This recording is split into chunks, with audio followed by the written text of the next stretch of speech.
Man, they had me and Jane back there waiting all day. I said, Lord. When you're a male, you see, time really is slow. I thought it was just a few minutes, but he says all day. Oh, his minutes are so important. Yeah, right. Jane was back there going, when the hell we going out? Come That's on. right, yeah. Let's get this show on the road. I've been here long enough now. Good morning. Oh, by the way. Told you we were ready. As you can see, I have my work cut out for me. This is either going to be the easiest job or the hardest job this morning. Baby, you're going to have an easy job. Don't worry about it. So you heard the introductions about our guests this morning, and I want to put a finer point on the work that they're doing, specifically with Miss Elliott. We heard about the blue-eyed, brown-eyed experiment that she's done. I want to say, exercise. workshop, exercise. For her work, she's received death threats. She's been hit. She's been threatened with a knife.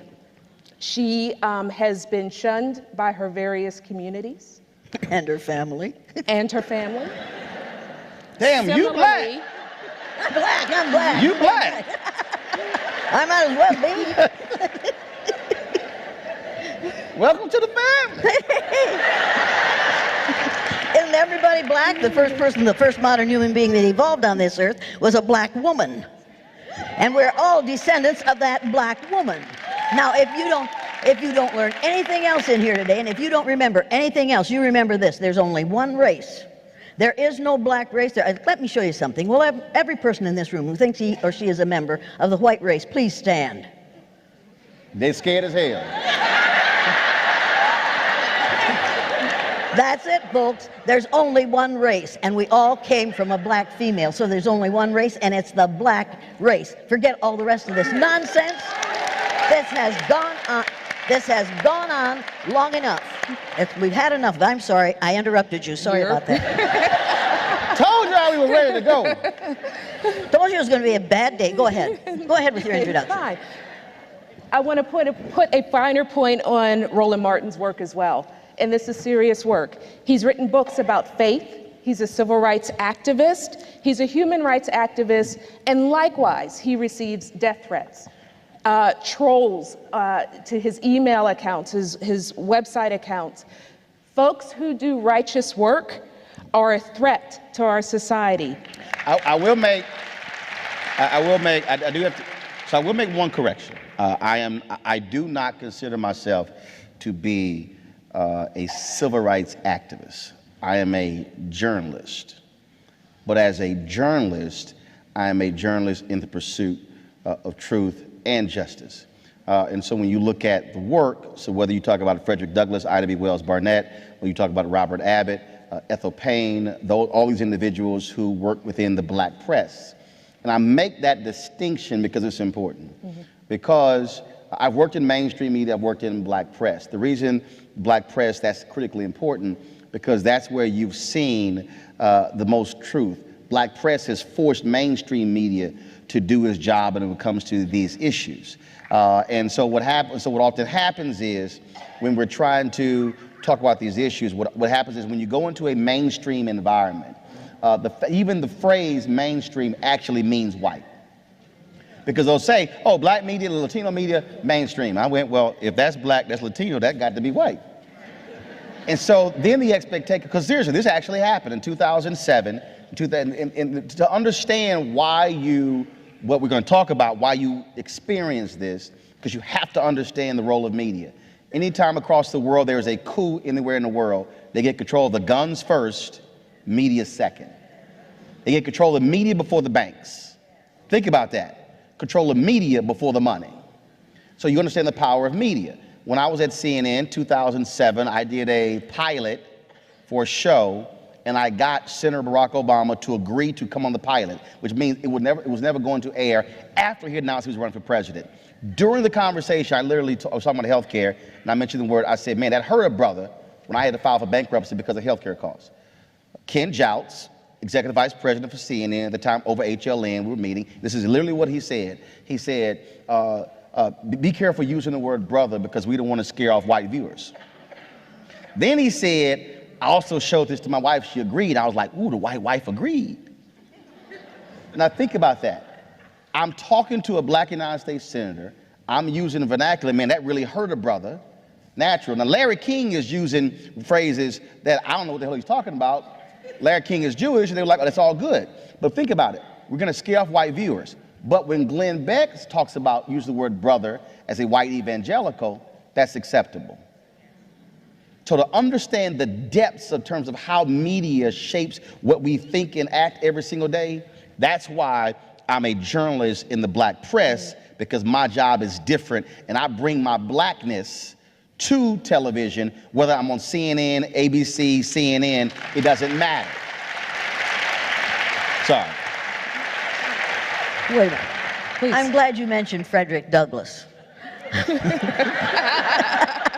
With 2 S's. Is he going to come out? Because the fool is talking to him.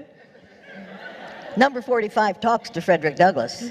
He says Frederick Douglass is doing some great things. That bothers me a lot. If he can talk to Frederick Douglass, I want him to talk to my husband. I'm sorry, go on. I want to take you back to 2007. Your book had just come out, Listening Within the Spirit, right? Yeah. Okay. You were talking at that time about the number of faith-based marches, protests that were happening.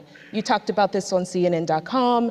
You did some interviews about this. And one of the things that you said was, because this is the Women of Color Task Force, right? So we're going to talk about women for a minute. That's fine. One of the things that you said that was missing from those marches, those protests, was attention to police brutality, attention to AIDS, attention to poor education in our communities. What is the role of women, women's responsibility to those issues when we're thinking about those marches? Let's fast forward exactly 10 years later, 2017, we had the Women's March on Washington. Mm-hmm. What say you about what was happening in 2007 and what was happening in 2017 and their attention to those issues, or the lack of? Well, first and foremost, when I look at, when you talk about the role of women, and then when you talk about organizations, you also still have to deal with this race construct. So I'll use the example of what took place in McKinney, Texas, when the young girl was body slammed by the police officer to the ground at the pool party. White women were silent.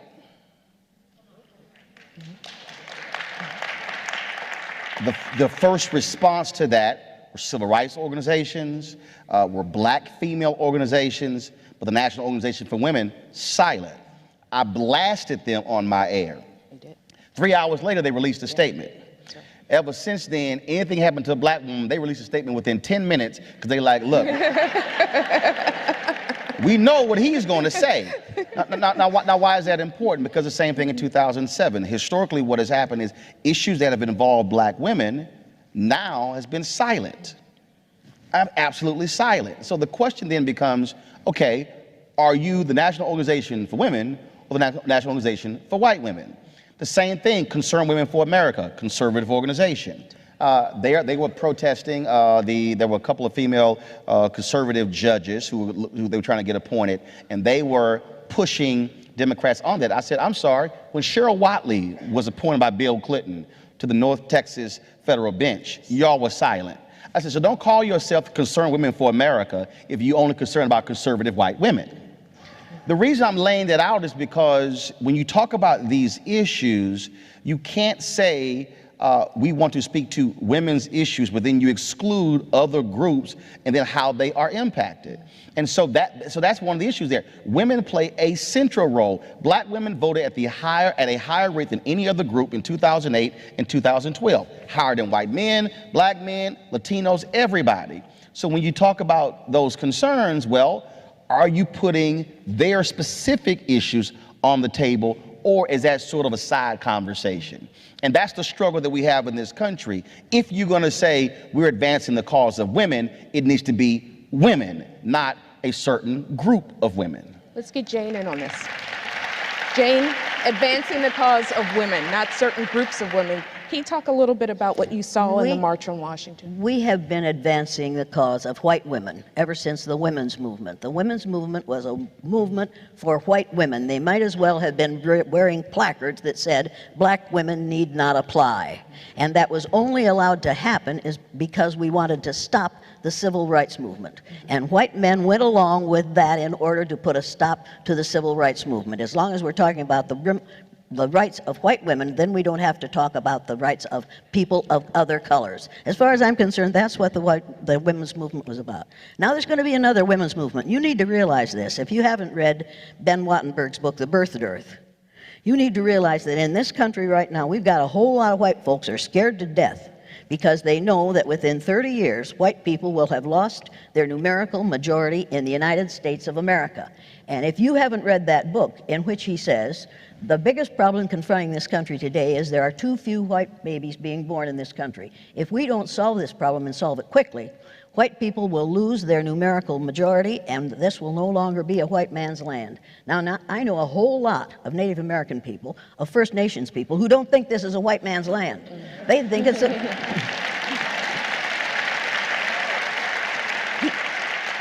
He says there are three things we can do to solve this problem. Number one, we can pay women to have babies, as they have been doing in Western European nations for years. Then he says, unfortunately, and these are his words, not mine, unfortunately, we would have to pay women of all colors to have babies, so we don't want to do that. Now, this man was a member of the American Enterprise Institute, an ultra-conservative right-wing think tank, and gave advice to presidents of the United States. He says the second thing we could do is increase the number of legal immigrants allowed into this country every year. Then he says, unfortunately, the majority of people who want to come to this country today are people of color, so we don't want to do that.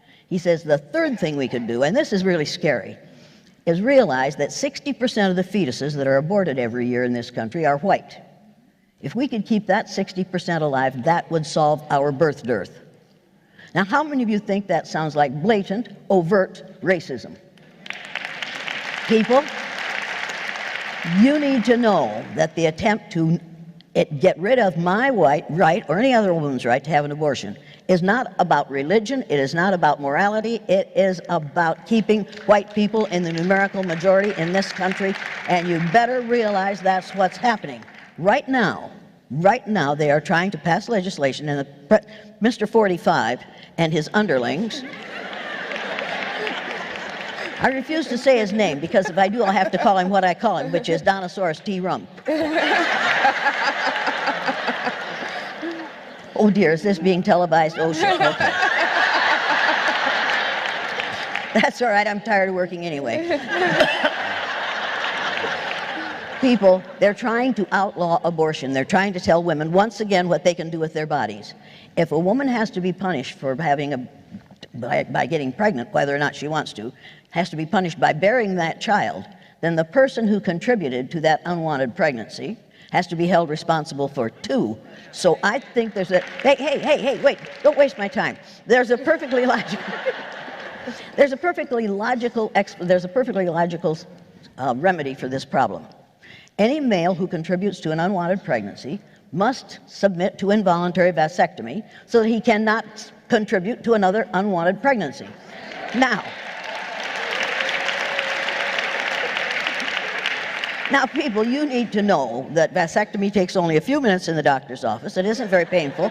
My husband's vasectomy didn't hurt me at all. Now, you also need to realize that vasectomy is reversible. Motherhood is not reversible. Once you're a mother, you are a mother for as long as you live. That's the way it is. Even if you give that child up for adoption, you still hear that child crying in the night, and you wonder how he or she is getting along. People, vasectomy is reversible. Young males could have a vasectomy and have a lot of fun without a whole lot of responsibility, and then when they want to produce a child, when they want to contribute to a wanted pregnancy, then they could have that vasectomy reversed. How many of you think that would be a logical conclusion to this problem? Now some of you are going to say, she doesn't like men. Oh, yes, I do. I don't dislike men. Boy, I do. However, you need to know, I don't dislike men. Some of my best friends are men. How many of you have heard something like that before? Uh-huh.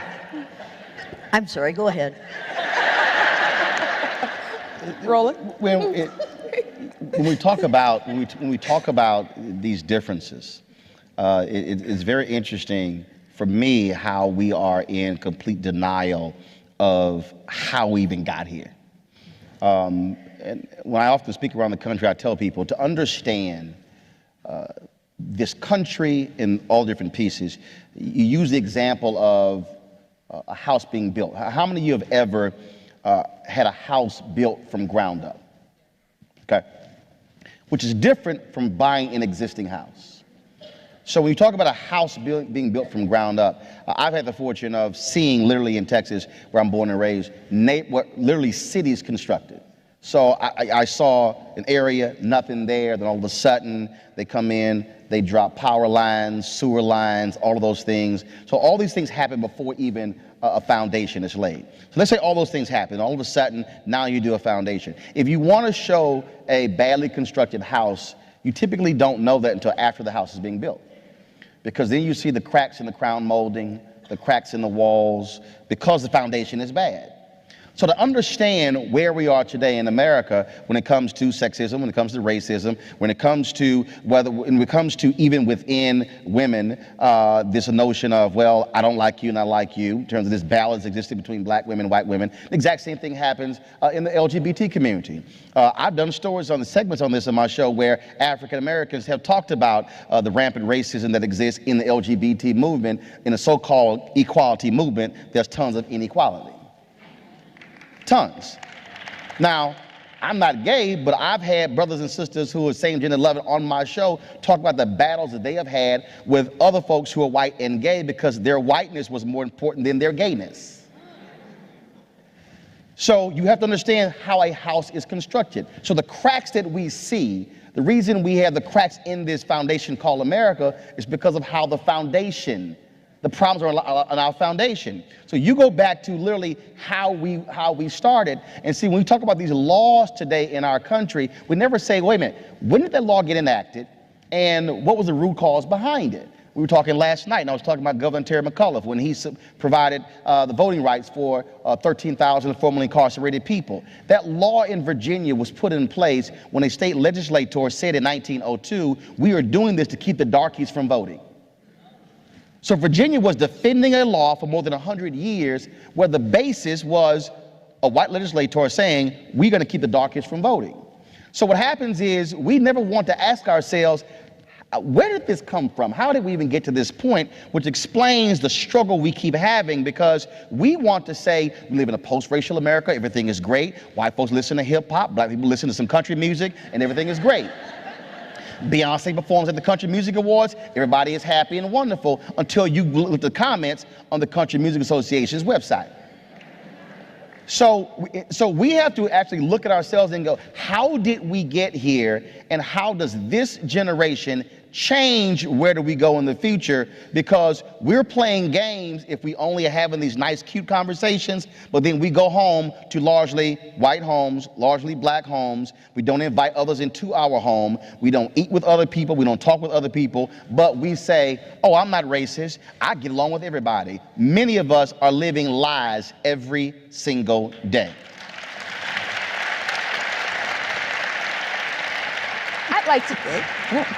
I'd like to talk Killer to you. Mike was in my house a year ago. How many of you know who Killer Mike Render is? I do. Oh my God. Was it the thing? The rest of them are going, you had dinner with a Killer Mike? Damn right. Now, folks, somebody has said denial is not just a river in Egypt. In this country today, we are in deep denial about the fact that we are deeply racist. We are teaching racism in the schools on a daily basis. And if you haven't read Nathan Rutstein's book, The Racial Conditioning of Our Children, you need to get it and read it. This man knew what he was talking about. Now, somebody said this morning, he did, well, Jane came here in a sweatshirt. Yes, I came here in a sweatshirt, people, because I'm working, number one. Number two, this thing says exactly what I believe. Racism, prejudice is an emotional commitment to ignorance. Now, the problem with white people is not white innocence. Somebody this week has called it in a book, has called it white innocence. It's not white innocence, and it's not white privilege. It's white ignorance. And until white people get educated to the fact that they are not superior because of the lack of melanin in their skin, that's how long we'll have this problem. And we could, don't do that, I've got more to say. We could change this problem if we would start educating instead of indoctrinating in the schools. We are indoctrinating children instead of educating them. I'm an educator. The word educator comes from the root duc dus, which means lead, the prefix e, which means out, the suffix ate, which means the act of, and the suffix or, which means one who does. I am one who is engaged in the act of leading people out of ignorance. And you can't do that by teaching anti-social studies, which is what we're doing in this country today. Now here's here's why that phrase white ignorance is so important. Because the problem with white privilege, and because, and I said I was a journalist, when I interviewed Maya Angelou, she says, no, you're an educator. And I went, oh, Okay. really? Okay. She said, We no. are all She said, educators. no, you are. I watch you. You educate every day. I was like, okay, cool, Maya. And Maya Angelou said it, I'm an educator. So I live in words. Words mean something to me. So the part of the problem with white privilege is that we have been conditioned to think that privilege means you probably live in a gated community, you probably drive an Aston Martin or Rolls Royce, and then you play croquet or polo. That's what we think in terms of privilege. But what happens though is, what I try to explain to people, that you might be broke as hell, can't read, white in West Virginia, but the reason you have, what'd you say, white privilege, is that you get to go to a department store and not be followed around. You might be the brokest person in the world, and I might be in the top 1%, but you get to actually do some things that I cannot do, and we're so-called free in this country. To also put it in its proper context, 20-odd Africans arrived in 1619 in Virginia. You go through this period of slavery. Go to 1863, Emancipation Proclamation, 12 years of Reconstruction, Great Compromise of 1877, takes us all the way through the Civil Rights Movement, World War I, World War II, then you go through the 13 years of the Black Freedom Movement. If you use 1970 as the marker when African Americans were technically fully free Americans, when I say fully free, meaning we could work anywhere, live anywhere, eat anywhere, but that's technically because we still had lawsuits since that point. But let's just say 1970. That means in 398 years of America, black folks have only been technically fully free Americans 47 years. Follow me here. I'm 48. I was going to say, and how old are you? I'll be 49 in November, which means I was born into an America where I was not born fully free. My wife and I don't have any biological children.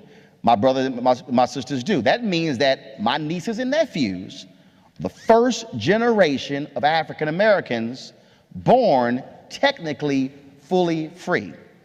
I'm saying that because you must understand that, because when folks say, oh, slavery was just so long ago, but I've met individuals who were the first African Americans who went into corporate America in 1971. 89% of the electorate who voted for the president in 1972 were white. 89%. This year, it was 70%. The 2020 election will be the first time in American history less than 70% of the total electorate is white. That's important because now you begin to step back and go, wait a minute, hold up. So you're trying to tell me, although slavery ended 1863, Emancipation Proclamation, which was a law only in those states that succeeded. And then, of course, there's also a lie because the 13th Amendment was passed and the word slavery still sits in the 13th Amendment if you go to the prison system. So now all of a sudden you begin to understand how all these pieces begin to fit. And then you say, oh, so now if I see the Brandeis study, the average white family has $110,000 in wealth, the average black family has $5,000 in wealth, and the average Americans are able to get their wealth from home ownership, then you understand from the Federal Housing Authority when they use the federal system to prevent black folks from owning homes and redlining, and then if you were white, you're able to get a home. White soldiers had the GI Bill after World War II, black soldiers couldn't, and then if you did have the GI Bill, you still couldn't go work in some other places. So you literally see the construction. So people go today, why is it these black folks cannot save money? It's because it was rooted in our system where we could not. And then we just saw the home foreclosure crisis where if you were black, you qualify for a prime loan, but you got a subprime loan. And in the last 8 years, 53% of all black wealth was wiped out, gone due to the home foreclosure crisis. So to say, well, why are our communities looking this way? Why are most black neighborhoods looking this way? How was that black neighborhood created? Easy. A red line was drawn and it said, don't invest in it. They can't own, don't put resources in it. And then we sit here today and go, why can't those blacks get their stuff together?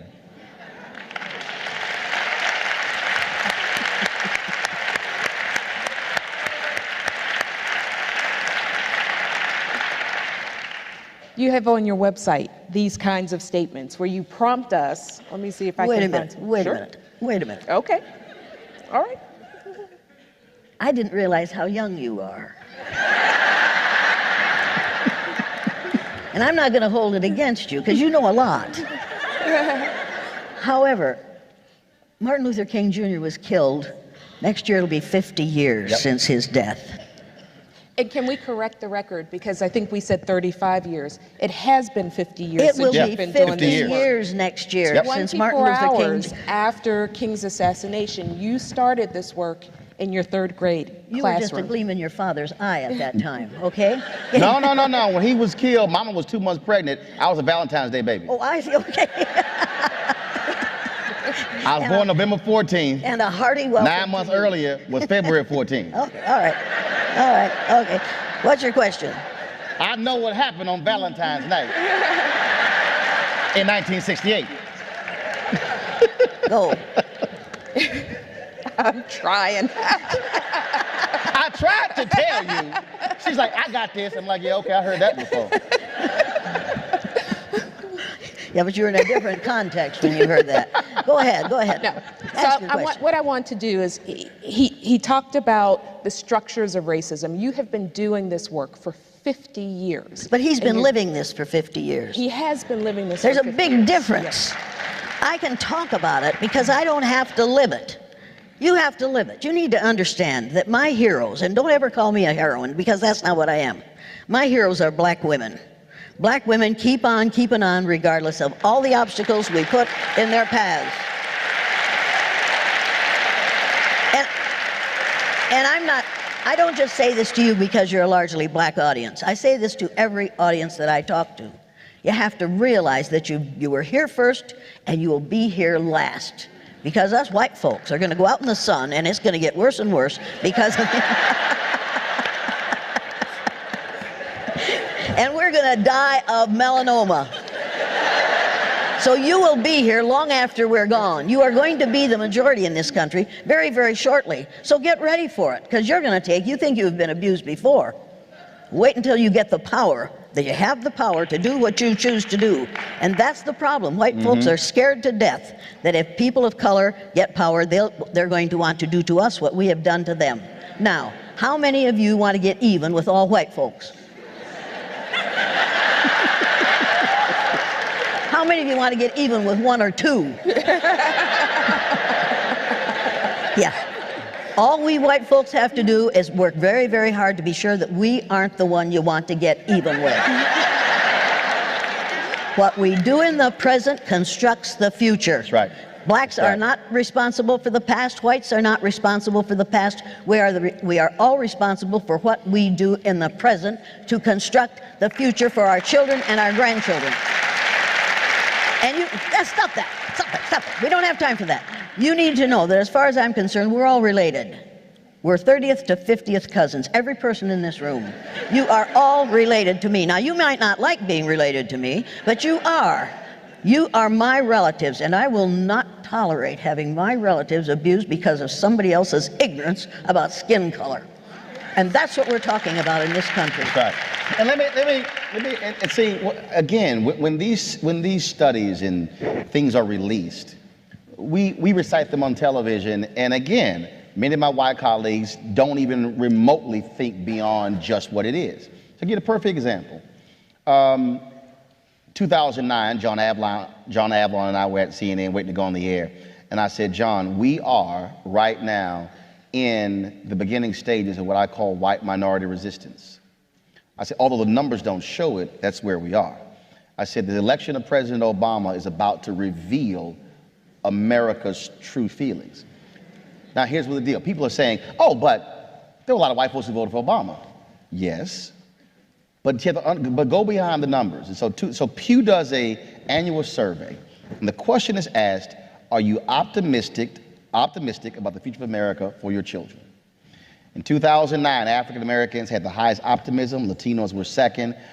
Every group, blacks, Hispanics, Asians, Native Americans, every group, more than the majority said yes. Only one group was less than the majority. In September, another study comes out. are you optimistic about the future of America economically for the next 10 years? African Americans, lowest wealth, had the highest optimism at 58%.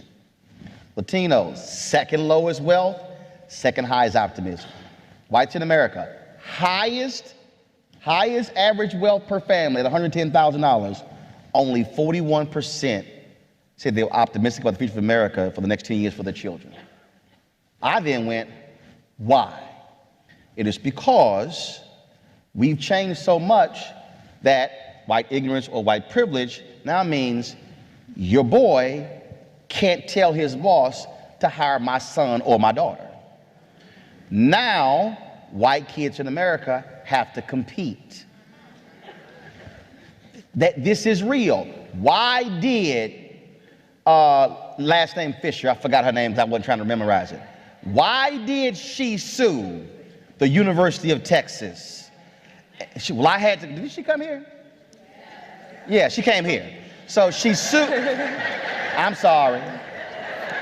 She sued the University of Texas because she said, I couldn't get in because it was those minority students. That's why I couldn't get in. My grades were so superior, and I know their grades were lower. Well, then what happened? Went through the court system, go before the Supreme Court. Then the evidence comes out that there were white students who had lower grades than her, but they got in. And then it was kind of like, damn, we can't blame on black people and Latino people. And it never occurred to her that you have to do more to get into school than just study. But in her whiteness, she said, oh, it's got to be them. It was a competition thing. So what's happening is you have white mothers and fathers who are now afraid to death because they have not raised their white children to know how to compete. They now are going up against post-civil rights movement babies who are now second generation post-civil rights movement babies who coming out of the womb were raised, you're going to be twice as good, you're going to do whatever you need to do. Black women are going to college at a higher rate than anybody else. America kept throwing, to James' point, America kept throwing obstacles in black folks' way. They were like, okay, cool. All right, gold now is 14 feet. Okay, I'm gonna go. Black folks said, I'm gonna go practice, I'm gonna go work out, I'm gonna come back, and I'm gonna dunk this goddamn ball at 14 feet. And then they went and trained, came back, dunking at 14 feet. Then it's like, oh, the new height is now 16 feet. Black folks like, all right, I'm gonna go train, I'm gonna dunk this goddamn ball at 16 feet. That has been the black experience. And so the reason that number is 41%, because it is white fear of the future. It's the ability to be able to get guaranteed jobs, get guaranteed loans. And that's why the election was what it was here in Michigan and Wisconsin and Pennsylvania, because there is this fear. When you hear, I want the America, I read this story the other day, a guy in Erie, Pennsylvania, I want the America like it was for me when I got out of school and got a manufacturing job so my kids can get a job. Bruh, that world is gone. He wants 1972 America when we were only just 2 years removed from the civil rights movement. And that's the fear. And the people say, but oh no, I'm not racist. No, the point is, you grew up a certain way and you want that America, but you want to deny what that America was for people who look like me. And that's, so this is not a 4-year struggle, what's gonna happen in the 2020 election. No, what James said earlier, we are in a 30-year war, folks. 2044 will be the year when America changes when it comes to no one group. This is not going away. You're gonna see this battle all across America because of fear. Fear of a changing nation. But it doesn't have to be a battle. Precisely. If we would start educating people, and those of you who believe this crap of white superiority, you need to educate yourselves. for the love of heaven, get the book, The Myth of Race by Robert Wald Sussman. If you haven't read that book, you don't understand that there really is only one race. We don't have to have this battle if we would simply realize that you and I are all members of the same race. There's only one. You're valuable human beings because you were born on the face of the earth. Skin color does not indicate intelligence or lack of it. You need to realize that. It doesn't indicate ability or disability. It is not, should not be a problem, unless you're going to look at people who are less colorful and say to yourselves, well, you haven't been here long enough to know from a good grade of clay, because most white folks don't. We don't know because we have been, instead of being educated, we have been indoctrinated. And you're going to say, well, wait, white people are the only racist people. You know as well as I do that people of color are racist too, because you all took the same social studies. You all learned the same nonsense. You all know that if you're too dark, that's too bad, and if you're too light, that's too bad. There's no way you can win in a situation where we are judging people on the amount of melanin in their skin. It is ridiculous. It makes no sense. It needs to be stopped. You know it, and I know it, and even this man, who's a whole lot younger than I am, knows it. He can't help his age, folks. He'll get old if he's lucky. And if you're lucky, I won't get much older. But we could fix this if we chose to. If we chose to say, no more. We will not tolerate this anymore. No more. And the reason we have this number 45, who's really about 43 and a half, the only reason we have that man is because it's a reaction to 8 years of a black man in the White House. Now, I remember, if you'd stop doing that, I'd get more said here, okay? I remember when Ronald Reagan said, the reason we have such high unemployment in this country is because of all the women in the workforce. You don't remember that. I do. You aren't old enough to remember that. I am. I also remember when Richard Nixon said to a group of white reporters, I'm trying to save the White House for you white people. Now, people, this is nothing new. This is something that has been here. We have been teaching it for a whole lot of years. You need to realize that 500 years ago, all of a sudden, after the Spanish Inquisition, somebody listened to Linnaeus, who categorized plants according to their likenesses and differences, and said, if that'll work with plants, it'll work with people. It doesn't work with people, and it's time to put a stop to it. We could stop it if we chose to. This is nonsense. This is the mark of an uncivilized society. You need to become a civil society, people. And it's vital that, again, when you understand, again, history. It's unbelievable to me when I hear these debates about affirmative action. First of all, the greatest affirmative action program in American history was Social Security and the GI Bill. And that did not benefit black people. The second was the affirmative action program put in by Arthur Fletcher under President Richard Nixon, and the greatest beneficiary has been white women. MWBE, Minority Women Business Enterprise. You look at most of these contracts, I don't care, pull it out any state, more than likely women are getting a larger share than any other minority group. The black women are under the black category, Hispanic under the Hispanic category, Asian under the Asian category, so W really means white women, it should be WW. So it's amazing to me when I see people, I mean, I did this when I was at Texas A&M in one of my speech communications classes, and I talked about affirmative action. I said, how many of you have mothers with businesses? And hands went up. I said, how many of you, not only black kid in the class, I said, how many of you with mothers and they're getting government contracts? Hands went up. I said, congratulations, affirmative action is paying for your college. And they looked at me like I was crazy. Like, what the hell are you talking about? And so I had to explain to them the reality of affirmative action. But here's the other reality. And liberal white women do this as well, and it's just, again, not having a clue. So how many of you have heard Title IX? How many of y'all think that Title IX was about sports? Title IX was not about sports. Title IX was about opening professional schools to women. You saw the explosion of female doctors and dentists and lawyers and engineers and architects and all these professors after Title IX was passed. Can somebody tell me where Title IX is from? Title IX is a section of the 1964 Civil Rights Act. So women, largely white women, you have been benefiting from the opening of professional schools because black folks were marching to get the '64 Civil Rights Act. If you are disabled and you love who is disabled and the American with Disabilities Act, where did that act come from? The 1964 Civil Rights Act. Who's gay and is happy, or who's happy about same-sex marriage? It's called the 14th Amendment and the Equal Protection Clause. That was a Reconstruction Amendment. So I've just outlined multiple ways many Americans have benefited from the work of black people. So you have people walking around opposing Civil Rights Act, not even realizing that they are benefit. If you don't speak a language, if you don't speak English and you're voting and your ballot is in Vietnamese or some other language, you should thank black people because that's the result of the 1965 Voting Rights Act.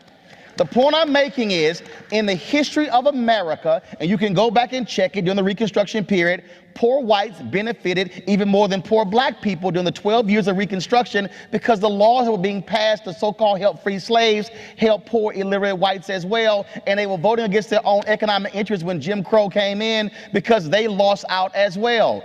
White poverty dropped with the war on poverty after 1968 because of the efforts of African Americans fighting for that. If white folks in America will realize that if you broke and black folks are broke, you broke.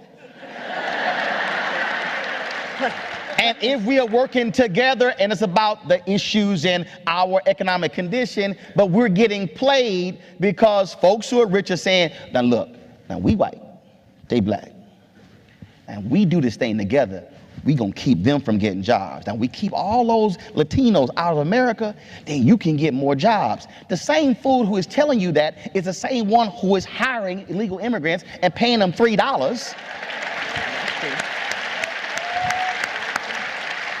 And folks are going, yeah, you're right. So we gonna throw them out and we're gonna build a wall and then we're gonna keep all the jobs. No, they still gonna pay your ass less.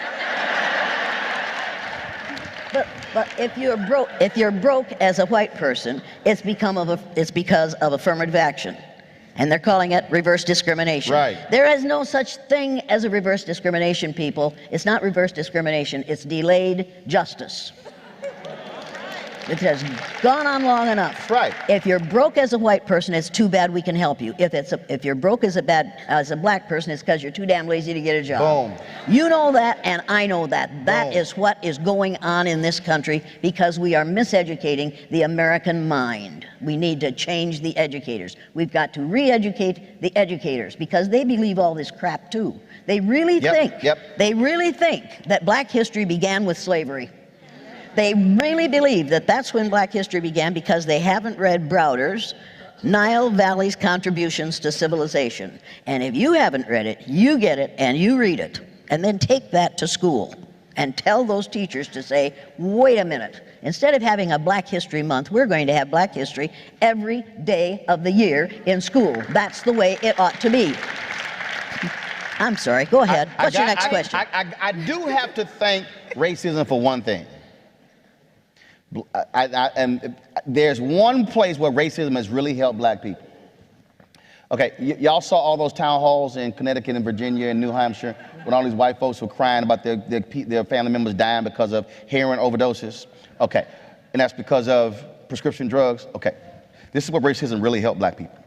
So doctors across America, the reason black people are prescribed painkillers at a lower rate than whites is because white doctors feared that black people were coming to the doctor to get painkillers because we were drug addicts.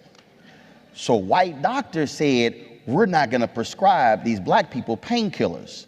So white people are dropping dead across America because of these painkillers. So to all of the white racist doctors, thank you. Black people are not hooked on painkillers. And we're not dropping dead, and y'all might think this is, but understand, Time Magazine had the story about 3 or 4 months ago. The white life expectancy has dropped because of the opioid epidemic. Ain't because we living longer.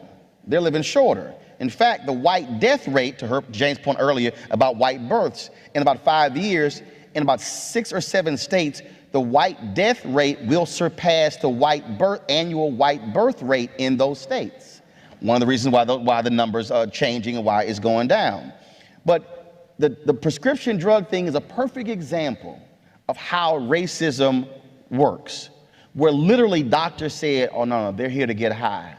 So, no, y'all take aspirin, or you take a leave, or you take Advil, but we're gonna prescribe this white person over here with health care. Oh, y'all gonna get the Oxycontin, y'all gonna get all the powerful drugs, and then what happened? They get hooked, then the insurance runs out. Now they're trying to score heroin on the street. When you're seeing these news stories of in Cleveland, 38 people last night overdosed on heroin, those were not 38 black people.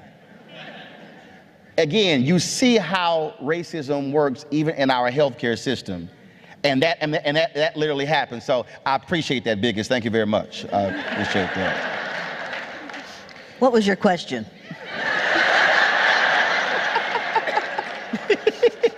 Go ahead, ask one. We can do this. Let's do something different. I want to talk about what's in the headlines. All right. Kellyanne Conway. Oh, no. I'm not going to talk about Kellyanne Conway. I don't, skeletons with that hair. Don't do it for me. No, I'm not talking about Kellyanne.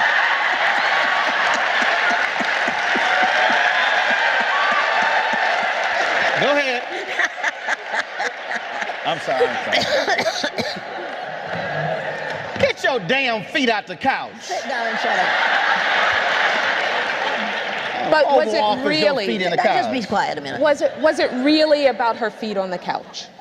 Is that the issue? We've reduced it to a feet on the couch issue. But what was that photo really about? I don't know. Quite frankly, okay. I don't pay any attention to Kellyanne Conway because I think she's a nutcase. But so her feet on the couch, that has no. I haven't been following her feet on the couch. Hey, babe, I got you right here. As I said, I'm not interested in Kellyanne Conway's feet or anything else. So Trump met with the historically black college presidents, and so she's sitting there, legs open, feet in the couch. Guess why her legs are open? Should we talk about that?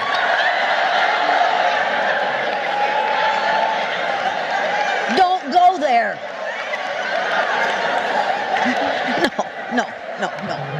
No.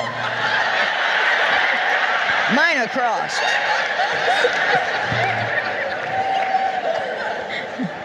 Mr. Martin. Rachel, we're going to throw out some names. Go ahead, Kellyanne. Rachel Dolezal.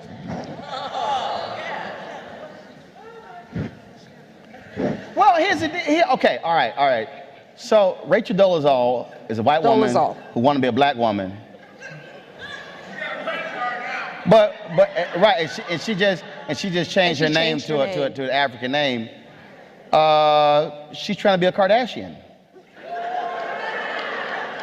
That doesn't take any skill. Didn't Kylie Jenner all of a sudden get some full lips, and now she's selling a whole full lip line?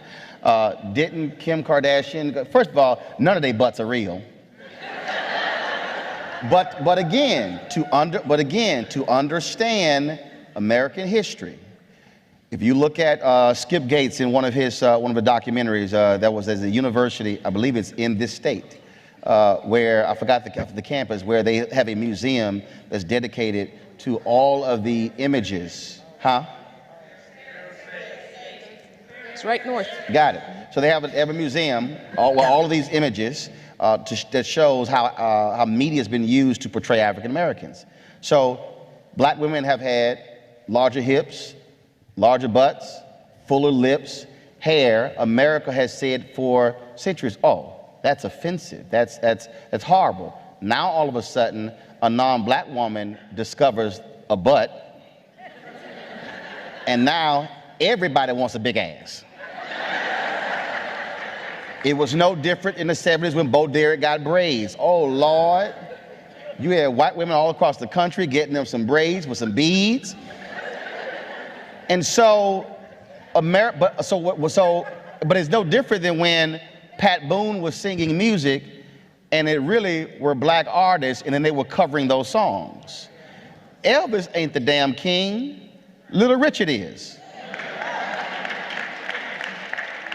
Chris Rock said this, but it's sort of the same thing. Chris Rock said this when he said, Jon Stewart can perform in front of 4,000 people.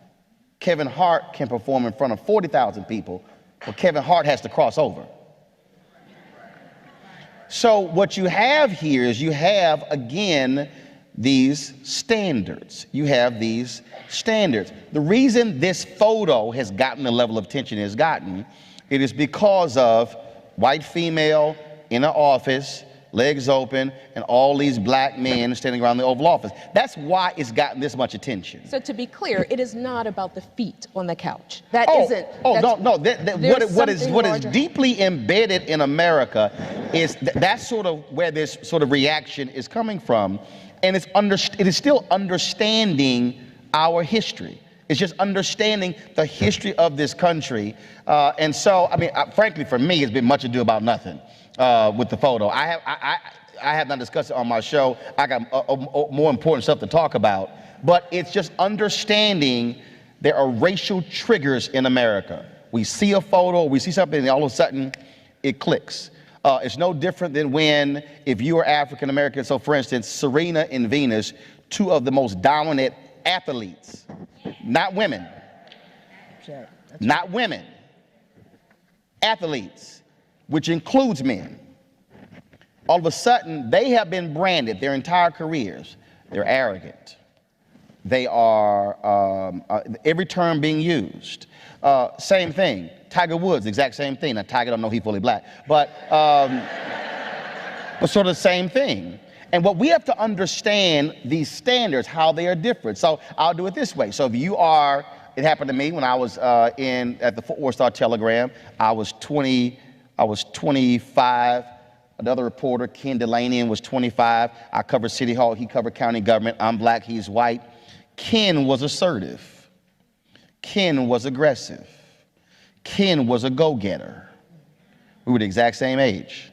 Ken made more mistakes than I did. Had to have more corrections in the paper. I was arrogant. You were an uppity. I was uppity. I was, why do you have to be so forceful? And I'm going, I'm sorry, can I get the titles he got? Now, but I need y'all to understand how this thing plays out, okay? So let's just say I'm here. You call me those things, which then means you're limiting my ability to get promotions, which then means you're limiting my ability to have more income, which then means you're limiting my ability to create wealth, which then means you're limiting my ability to be able to invest. You're limiting my ability to take those investments to then create trust. Then you're limiting my ability to create a trust and then provide for my 9 nieces and 4 nephews.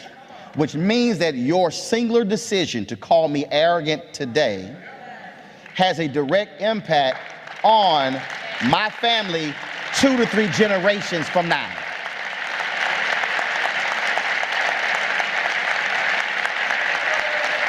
That's how deep this thing plays. So when I'm fighting, same as when a woman is fighting for equal pay, it's the exact same thing.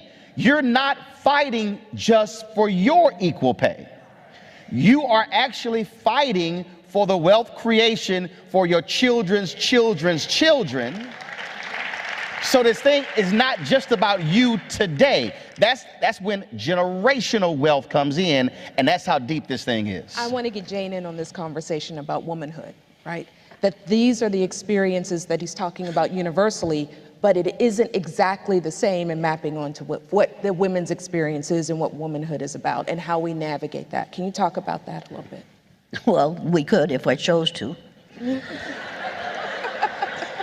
But the black female experience is not the same as the white female experience. You know it, and I know it. And for me to talk about the female experience, I'd have to talk about it from the white point of view. And it's different from the black point of view. And that's unfortunate, because we aren't in the same position. I was married to a white man. Damn.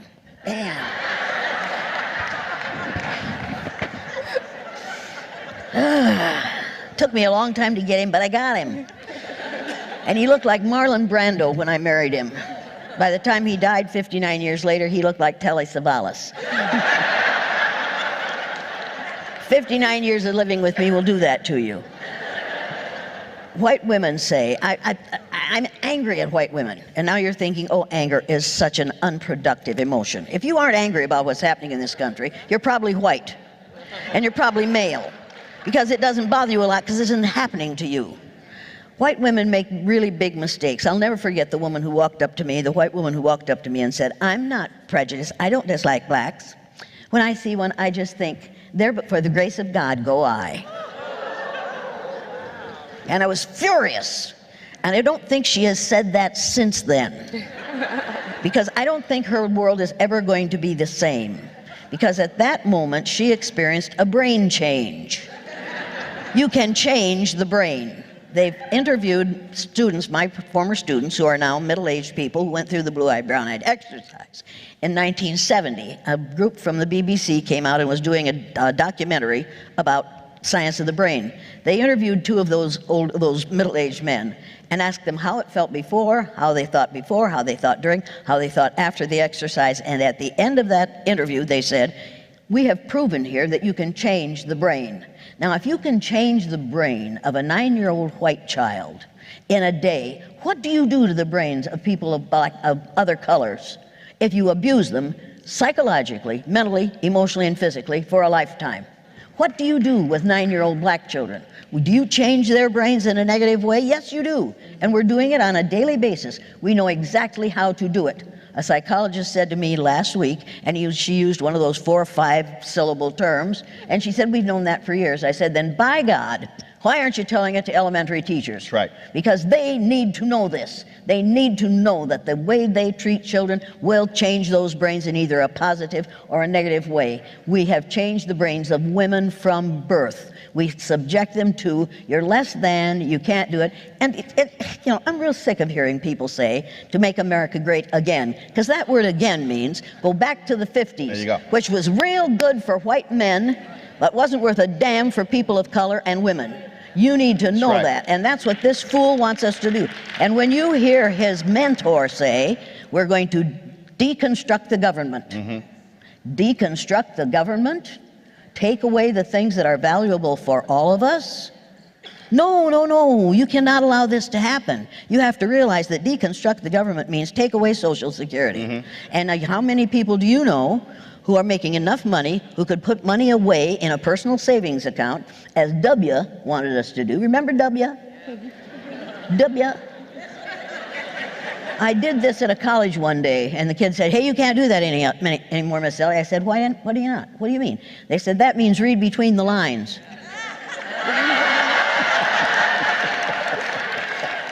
After I said that, and then I said that at the next 2 colleges I went to, the Bushes quit doing this when they got up on the stage, because all of a sudden they were exposed. People, indecent exposure is what we're living with right now when our president, number 45, says, make America great again. In other words, take it back to the 50s. I don't want to go back to the 50s. I don't have that much time. I can't afford to spend the next 40 years trying to fix this situation. We need to fix it now. But first you have to recognize what it is.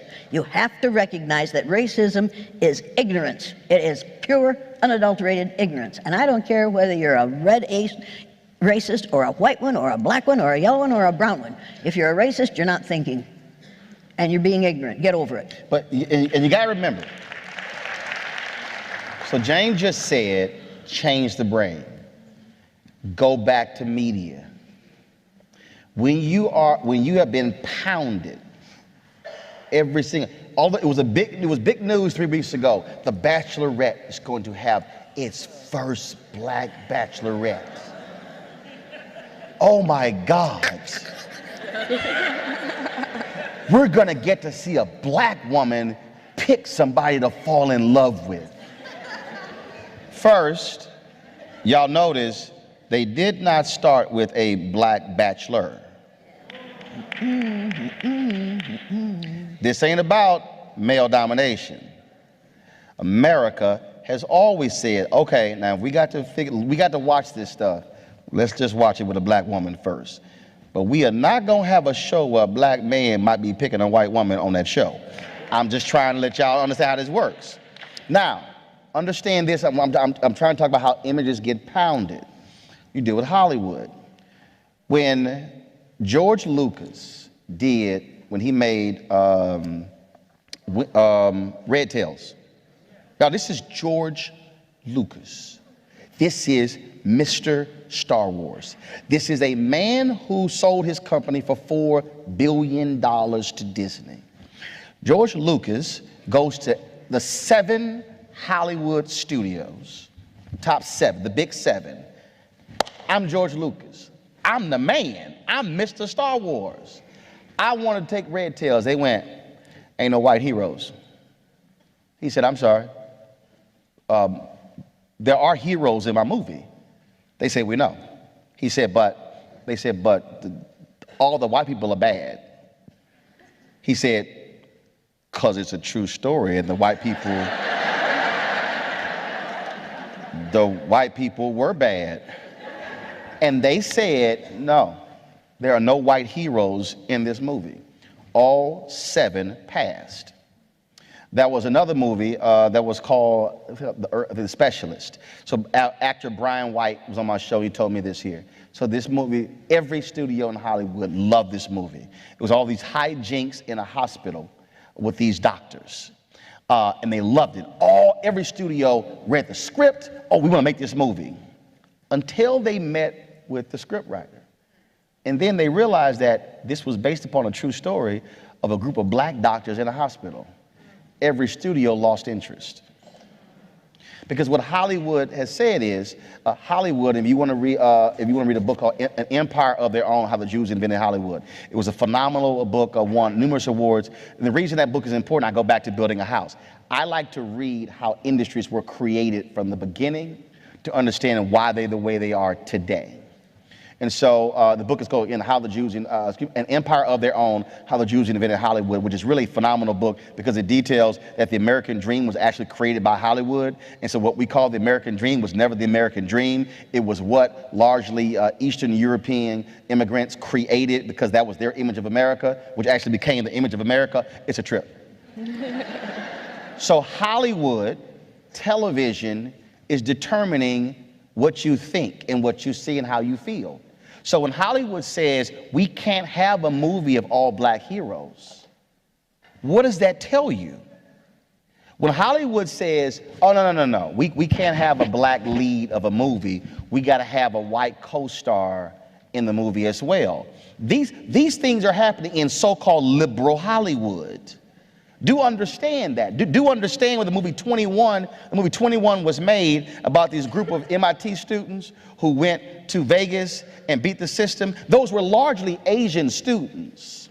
But in the movie, there were only 2 Asian students. The lead characters was a white male and a white female, and there were no black folks who were on that team. You have to understand why media does this. Media is still appealing to white nationalism. It's appealing to so when you hear mainstream is appealing to that white family. You used to hear it in Peoria. Okay, where's Peoria? Illinois. So they love saying the flyover states. Whenever you hear media say we are appealing to Peoria, we are appealing to middle America, what they are saying is we are appealing to the middle of the section that is largely white to the tune of 80 to 90%, and that's who we are targeting with our movies and our television shows. That's what's happening. And the same thing, that's impacting people of color economically, because if you don't get the marketing, your movie only makes $40 million when you could have made $400 million, then you don't have the ability to be able to create wealth. This thing comes back to money, folks, and I got to give you this. If you've gone to Washington, D.C., there's only one federal agency that shares a lawn with the White House. One, Treasury. You can walk 100 steps outside of the side of the Treasury building and you're in the East Wing. Power, White House, money, Treasury. Money, power. Everything in America comes down to money. And so when you read the book, The Other Half Never Told, the reason we even have capitalism in America is because of free labor. The 13 colonies were afraid the British were going to we're going to abolish slavery. That was the only economy we had. If you read Gerald Horne's book on the slave rebellion in 1776, one of the reasons we had the American Revolution, because that was a fear. You have to deal with racism in America and money because they go together.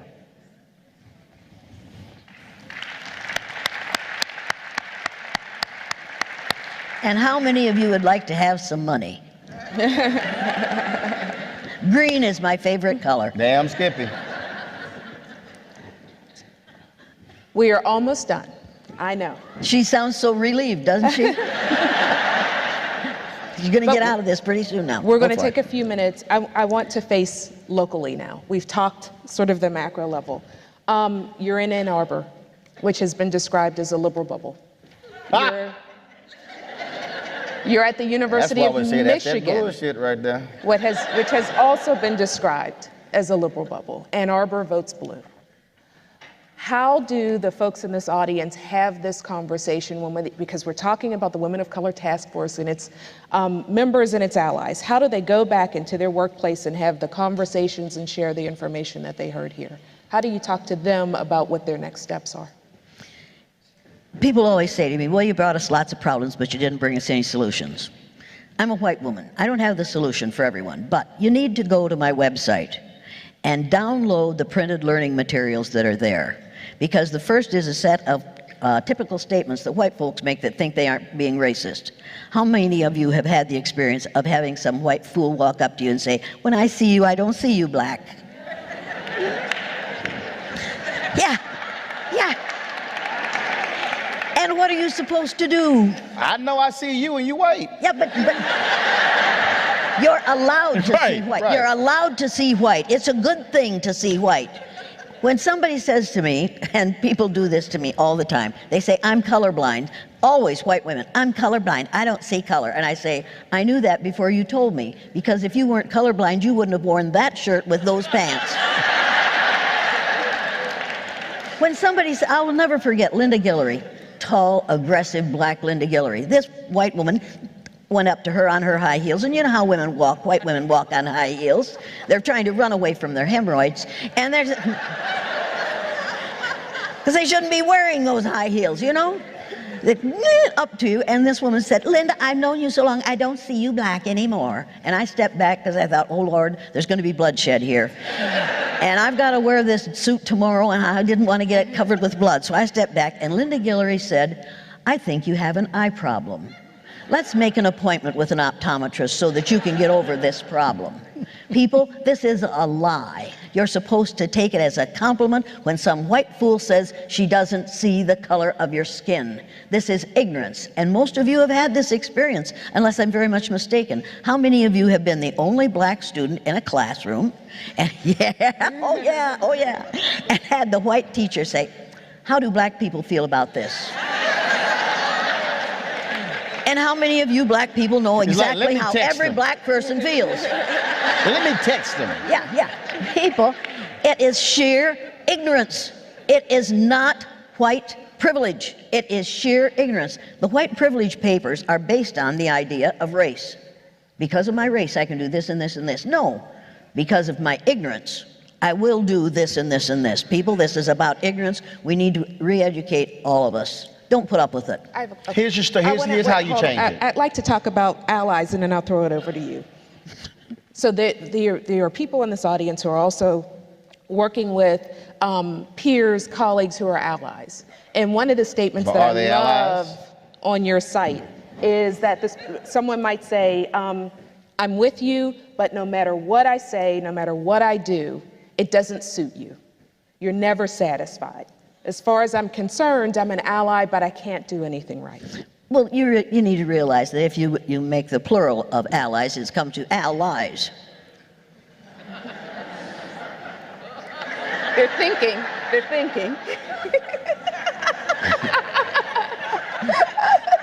We will call ourselves allies, but we don't want you to come to our house or to go to church with us. And we don't want you to think that your son might be good enough to walk with our daughters.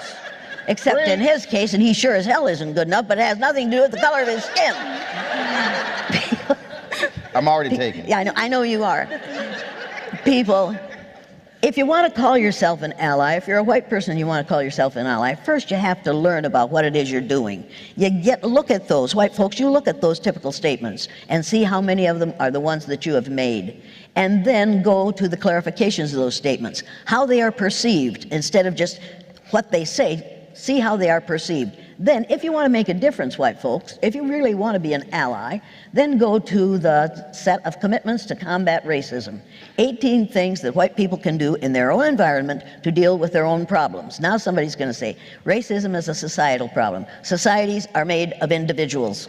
We as individuals could change our behaviors, and that would change, you would create brain change in those around you. Now, with number 45, creating brain change is difficult because first you have to have a brain. I'm not sure about this person, but he needs a brain change.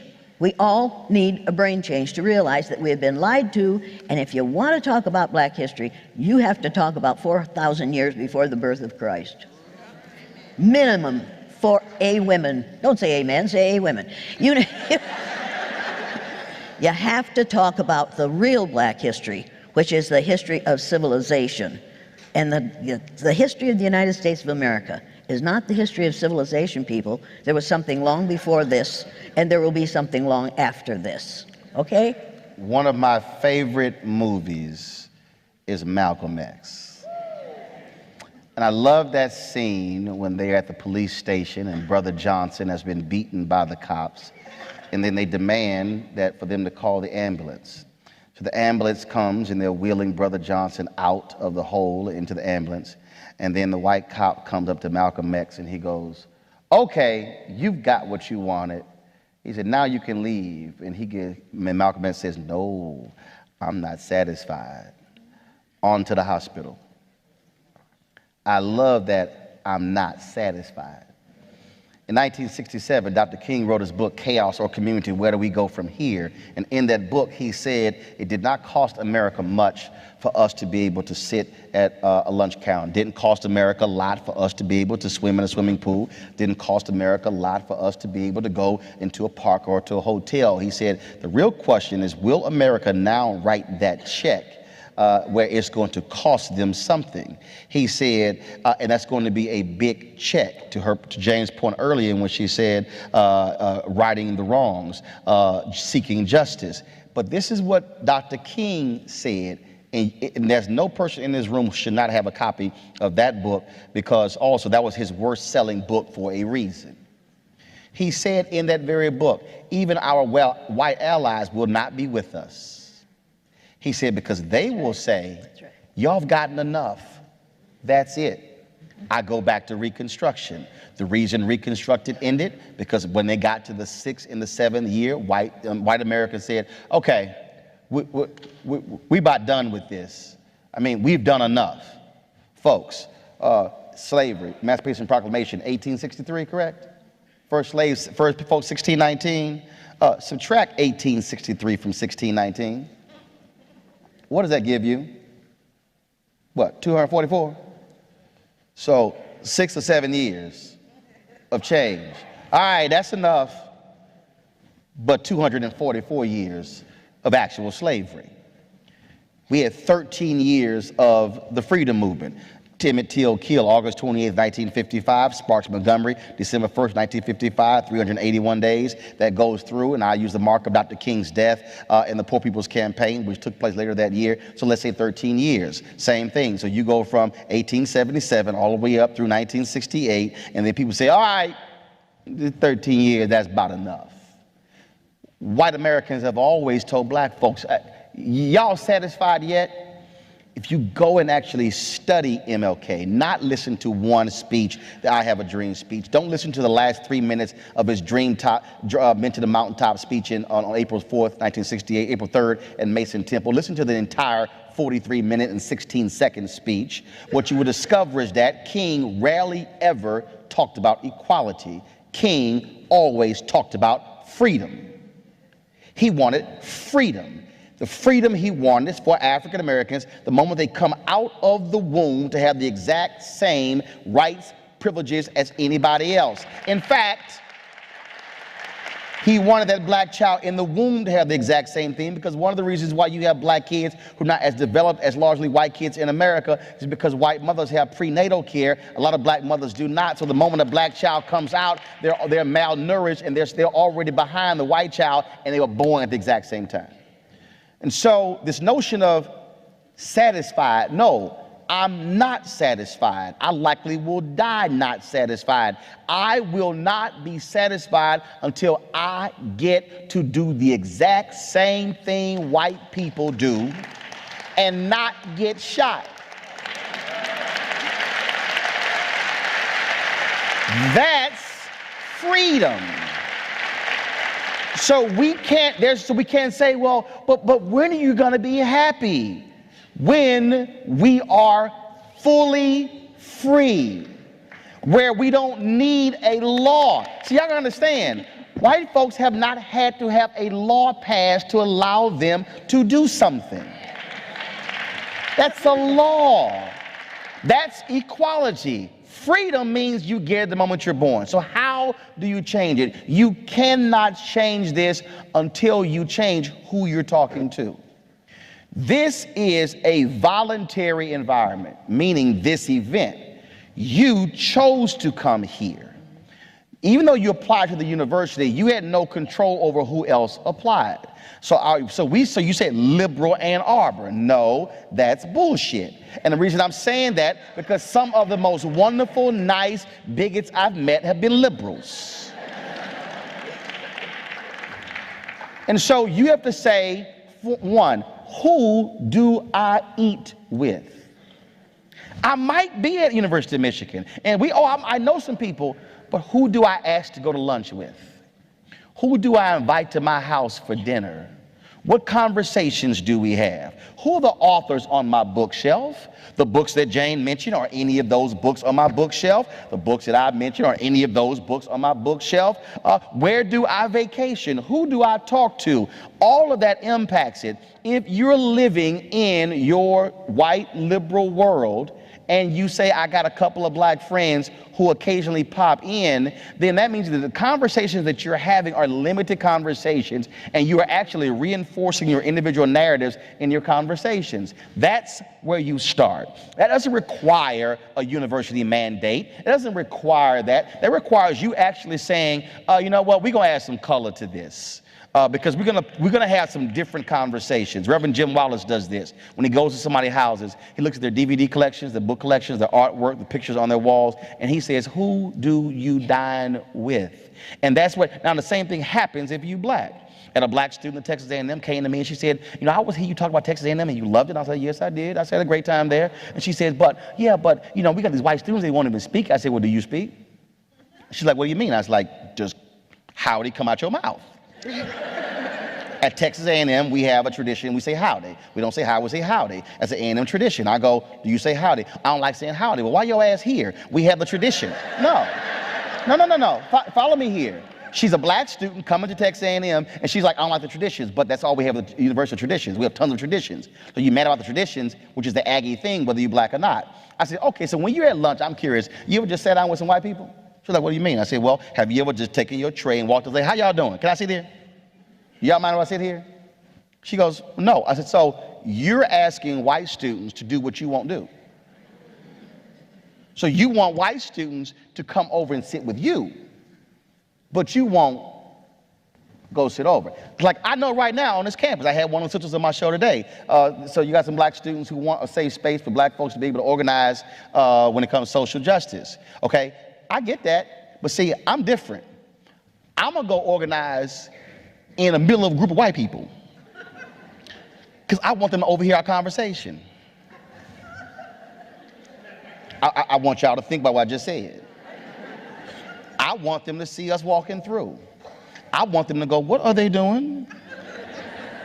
Because if I am in a place where it's just black people, then I am reinforcing a conversation and a narrative. No, I want to make some white people in liberal Ann Arbor uncomfortable with my presence, because see, my presence may also cause them to begin to say, did y'all hear what they were just talking about? And what invariably happens is somebody goes, well, can I learn more? Can I hear more? See, that's just one. Reach one, teach one. That's where we're scared. We are looking for safe spaces when what we need are unsafe spaces. We need folks who are willing to get out of their comfort zones, to talk to people, to challenge people. And it might require you say, y'all mind if I sit here? And invariably, and a conversation may start. And the last thing here, because this is how it works. As a student, sophomore, we were playing pool, it's 2 o'clock in the morning. I don't know how the conversation started. So some white guy began to talk to me and my brother. I don't know where he was from, and here's what ended up happening. He told us a story, and I don't know how he broke down, I don't know how it came up, but he said when he was a kid, they were playing football, and some black kid got mad and took the ball and went home. And he said, I have not liked black people since. Because they got too many balls. Y'all didn't hear that one. He didn't hear that one. And I said, now, I didn't act a fool, getting mad. You know, I was like, the hell this fool was saying? I said, bro, let me help you out. So, you have not been liking black people all these years because a black kid took your ball and went home, right? He says, yes. I said, you do know in a neighborhood right now, it's a group of black kids playing, and a black kid got pissed off and took a black kid's ball and went home. I don't think the group of black people no longer like black people because that black kid took their ball. I said, I'm telling you the story because that's what little kids do. They take damn balls and go home. I said, so I need you to understand that. And we began to have a dialogue. He literally, for 8 years, was not liking black people because what one incident happened as a kid. Why does that matter? Because in the same town, when I was working at the TV station, KBTX, Bryan College Station, Jeff Braun, yes, I'm calling his name, I applied for the weekend sports anchor job there, and he did not give me the job because he had a run-in with somebody black several years earlier. I did not get the job because of a run-in he had with a black man. Everybody in the station, the sports director, the assistant sports director, the 5 p.m. producer, the 6 p.m. producer, the executive producer, all said Roland is the best intern at this station. He should get the job, but he said no. His own friends told me, Roland, he's not gonna hire you because of that. And then he hired a boy, my classmate, nice guy, John Oakley, who I ran rings around. Why am I saying that? Because that same kid, as a sophomore, who didn't like black people because of one incident as a child, is going to grow up to be in corporate America, and he's going to have one incident. He's not going to hire somebody black because of the one incident. If we did not, now, I don't know if he stayed the same, but if we didn't have that conversation at 2 o'clock in the morning, I don't know if he might be still walking around with the same feelings. I believe, though, because we had the conversation, he might have had a change of opinion. If you sit in your safe space and don't talk to anybody, then you can't change anybody. But wait a minute, I've got to say something here. And I want you to say what you want to say, and then I also want you to offer a goodbye. Oh, okay. You need to realize that when he talked about what somebody did as a kid, number 45 spends all his time in his child ego state. Boom. You have 3 ego states, child, parent, and adult. He spends his time in his child ego state. Daddy treat. Until we get him out of his child ego state and out of his parent ego state, in which he says, you're fired, we will not have an adult in the White House. You need to realize that. We have a man who was a case of arrested development. When they kicked him out of military academy, he hadn't had the full course. So he is still in that ridiculous situation of being in the beginning of the training. You have to understand that this man cannot think without somebody telling him what to think. And anybody who tells him that what we need to do is deconstruct this government does not have your best interests at heart, and he doesn't have my best interests at heart, and I want you to realize what is really happening. It isn't because he's 70, but I watched the head of the Department of Commerce this morning, and let me tell you, I know we old people know a lot. But when you can't walk across the room without problems, you ought not to be the head of a major department of the government. You got it? Come on. I'm sorry. I'm not an ageist, but neither am I a fool. What do you want? What else do you want? Other than for me to shut up. I want you to tell them thank you and goodbye, and then I'm going to bring Catherine up because she has something special. Oh, okay. Thank you and goodbye. Thank you. Thank you. Thank you. There you go, Jane. Thank you all.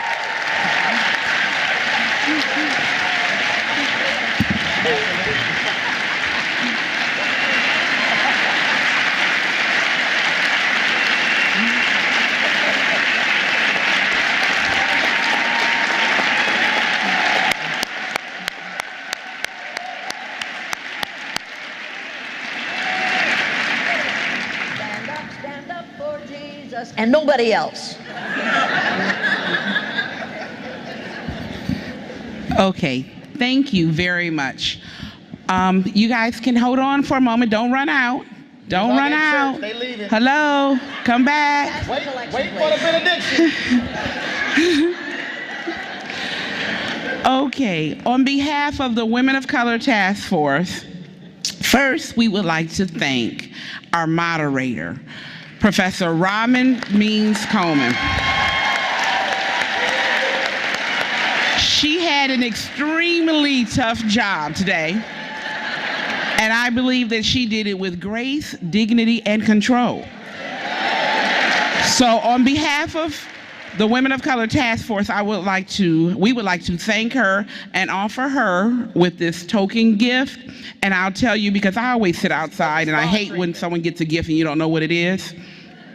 It's a Block M made out of the wood on the University of Michigan campus. Whenever we cut down trees and we erect buildings, we take that wood and we repurpose it. And it's a Block M, and it's a paperweight, and it's about this big, that she will have out of some of the Michigan wood. Okay? All right. Then,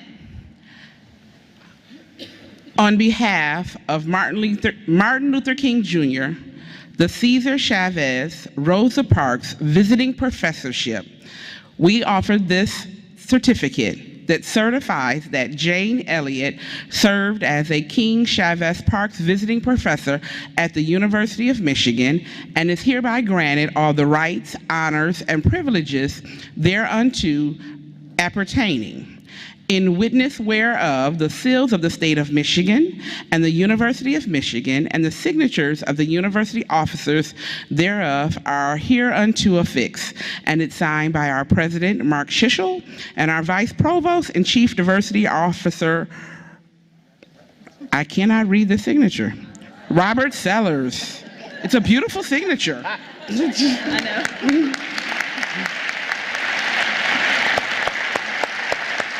Oh, thank you. That's wonderful. Thank you. Then we have a Martin Luther King Jr. Cesar Chavez Rosa Parks Visiting Professorship for Roland Martin.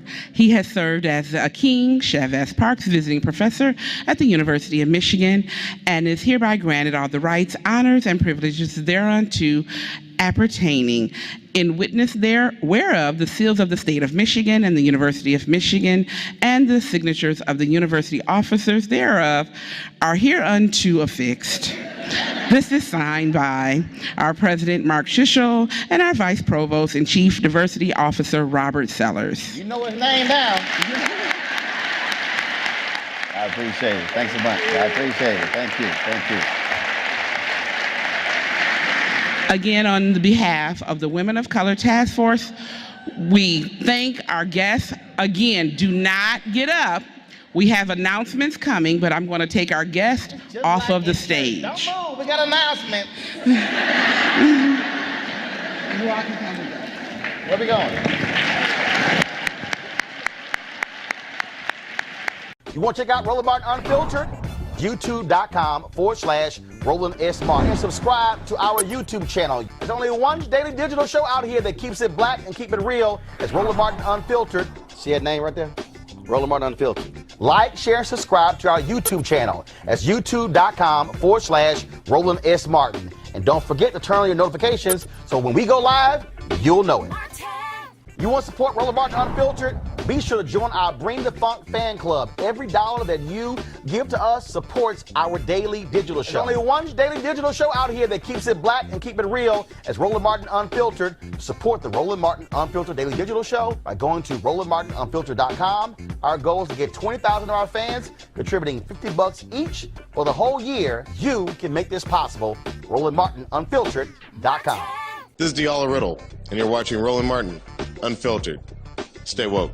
This is Director X, the director of Superfly on the red carpet or the black carpet, and you're watching Roland Martin Unfiltered. Yo, what up, y'all? This is Jay Ellis, and you're watching Roland Martin Unfiltered. Hi, I'm Chaley Rose, and you're watching Roland Martin Unfiltered. I'm Lex Scott Davis, and you are watching Roland Martin Unfiltered. Hey, what's up, y'all? It's your boy Jacob Lattimore, and you're now watching Roland Martin right now.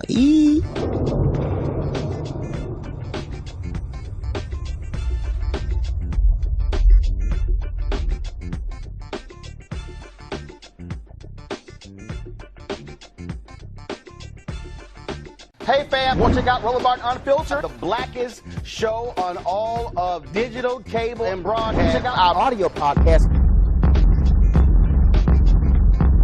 There's only one daily digital show out here that keeps it black and keep it real. It's Roland Martin Unfiltered. Press play.